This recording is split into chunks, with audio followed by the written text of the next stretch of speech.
우리는 나이 들수록 인생이 더 단단해질 줄 알았습니다. 그러나 막상 세월을 겪어보니 오히려 마음이 더 예민해지기도 하고 작은 일에도 흔들리고 건강에 대한 불안, 앞으로의 시간에 대한 고민이 더욱 깊어지는 우리를 보게 됩니다. 나이가 들어도 왜 마음은 편안해지지 않을까? 나이가 들수록 오히려 건강에 대한 두려움, 가족과의 소통과 갈등 문제, 부모님을 떠나보낸 뒤 찾아오는 허전함, 빠르게 변하는 세상 속에서의 소외감, 앞으로 남은 인생을 어떻게 보낼지에 대한 막연함, 이런 것들이 하루에도 몇 번씩 마음을 뒤흔듭니다. 정약용 역시 그랬습니다. 그는 18년 동안 귀양살이를 하며 정치적 박해와 오해, 생이별, 경제적 어려움 등 온갖 시련을 겪었습니다. 그러나 그 와중에도 그는 무너지지 않았고 오히려 더 깊어진 사상과 지혜를 남겼습니다. 그 중심에는 바로 마음을 어떻게 다스릴 것인가가 자리합니다. 정약용은 자신의 글에서 마음을 몸의 주인이라고 했습니다. 몸이 아무리 건강해도 마음이 흔들리면 결국 삶 전체가 흔들린다는 뜻입니다. 다사는 말합니다. 마음이 바로 서야 사람도 관계도 삶도 바로 선다. 하지만 그는 마음을 억지로 힘들게 다그치며 다스리라고 하지 않습니다. 오히려 자연스럽고 편하게 그러나 분명하게 중심을 잡는 법을 말합니다. 그러면 우리는 어떻게 해야 세상의 풍파 속에서 중심을 바로잡고 지혜롭게 살 수 있을까요? 그 방법을 다사는 이렇게 말합니다. 첫 번째, 경. 마음의 자세를 가지런히 하라.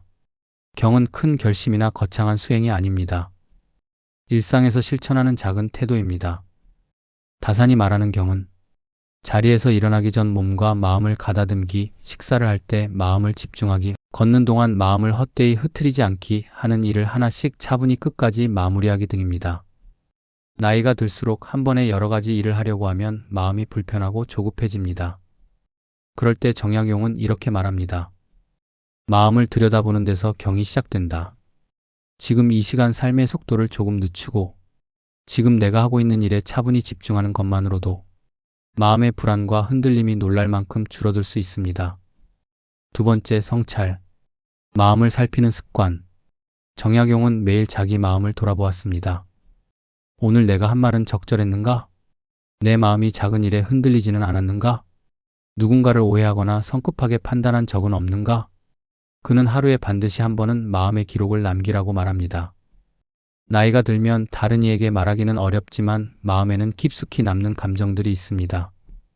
미안했던 일, 섭섭했던 일, 억울했던 일, 후회되는 선택, 지나가 버린 기회 등. 그런 마음을 억누르기보다 살피고 쓰는 과정은 오히려 마음을 편안하고 채워지게 해줍니다. 세 번째, 인심과 도심의 균형. 정약용은 마음을 크게 두 가지로 구분했습니다. 인심, 인간적인 욕망, 감정이 흔들리는 마음. 도심, 나를 올바르게 이끄는 마음. 그는 감정이 흔들리는 것을 탓하지 않았습니다. 세상 누구나 다 슬프고 화나고 부럽고 서운할 수 있다고 했습니다. 다만 그는 말합니다.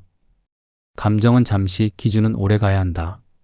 나이가 들수록 자녀의 말 한마디, 친구의 행동, 배우자와의 갈등이 이전보다 크게 느껴질 수 있습니다. 그러나 감정이 중심이 되면 마음이 쉽게 지치고 관계가 멀어집니다. 정약용은 감정이 올라올 때 잠시 멈추는 것을 도심을 세우는 행위라고 했습니다. 한 번 더 생각하기, 바로 답하지 않기, 내 감정인지 상대의 문제인지 구분하기. 이런 작은 멈춤은 마음을 훨씬 단단하게 만듭니다. 네 번째, 작은 기쁨을 찾아라. 정약용은 귀양지에 아무것도 없는 환경에서 신기하리만큼 기쁨을 잘 찾아냈습니다. 새소리에 집중하기, 차 한 잔에 마음을 얹기, 몇 줄의 글을 쓰고 성취감 느끼기, 작은 텃밭의 식물을 보며 마음 안정시키기. 그는 말합니다. 마음을 지키는 데는 작은 즐거움이 가장 오래 간다. 나이가 들수록 화려한 즐거움보다 소소한 행복이 마음을 편안하게 하기도 합니다. 아침 햇살 몇 분, 좋아하는 음악 한 곡, 손으로 만드는 취미, 글쓰기, 산책, 정리정돈. 이렇게 작지만 기쁜 일들을 매일 한 가지씩만 해도 마음이 훨씬 잔잔해집니다.